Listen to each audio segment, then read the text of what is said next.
Азыркы учурда кыргыз мамлекетибизде Кыргызстан банкы тарабынан реферал маркетинг аттуу лимон утуп ал деген акция болуп жатат. Бул акция мындайча экен. Bir adam жөнөткөн ссылка аркылуу каттоодон өтсөң, ага 50 сом акча түшөт. Жана ошол ссылканы сен досторуңа жөнөтүп каттоодон өткөрсөң да сага да 50 сом акча түшөт. Сенден алдыңкы саңа жөнөткөн ссылканын башчысына 25 сом түшөт. Ошентип олтуруп эң башка ссылка жөнөтүүчү адамдын артына мен катталып отуруп, менден кийин дагы бирөө, андан кийин дагы бирөө катталып отуруп, пирамиданын жана сетевой маркетинг системасы айдан ачык көрүнгөндөй. Ушул акция аркылуу көптөгөн адамдар, мусулмандар акча тауып жатышат. Ошол тапкан акчалар адалбы, жок.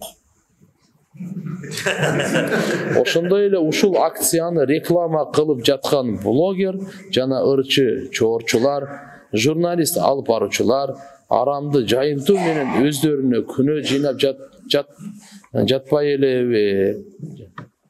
Жаттат же күнөө жыйнап жатат да. Жалпы эле сетевой маркетинг жана пирамида системасы жөнүндө шарият өкүмдөрүн айтып коюңузчу. Туура эмес. Саватсыз мамлекетте маркетинг кызматы өнүгөт. Сураныч саватсыз болойлучу дейт. Мак болойлу. Салга чайлы бияка кел.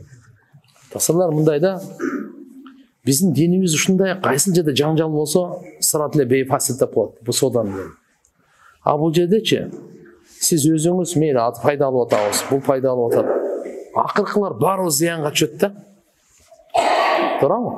Жөндөн жөн акчасы кетет, жөн зыян түшөт. Ошон үчүн бул сетевой маркетинг бул болбойт турат. Мындайлардан биз узак эле болушубуз керек. Эми азыр ана кылып атат го, мына кылып атат го деп айта турган болсоңуз, дүйнөдө көп эле нерсе болуп атат. Биз ошон үчүн имансыздык менен дайыма күрөшүп келген. Ак кара менен күрөшүп келген. Жалган чын менен күрөшүп келген. Күрөшө берет, кыямат күнгө чейин пайгамбарыбыз айткан уланат деген да. Ошон үчүн ар ким өзүнүн ахирети үчүн өзүнүн иманын сакташ керек. Туугандар, мусулман болуп иман келтиргенден кийин иманыбызды сакташ керек. А биз мен иманмын деп адам билбей калат имандан ажырап калганын. Имандан ажырап калганын билбей калат. Кээде сөз менен ажырайт, кээде иши менен ажырайт, кээде ишеним менен ажырайт. Өтө этияттаныш керек болчу. Ошон үчүн иншалла Кудайым иншалла товфик берсин. Элибизге акырын айтайлы, туугандар, ошол жерде болсо, такса бизде муфтият бар.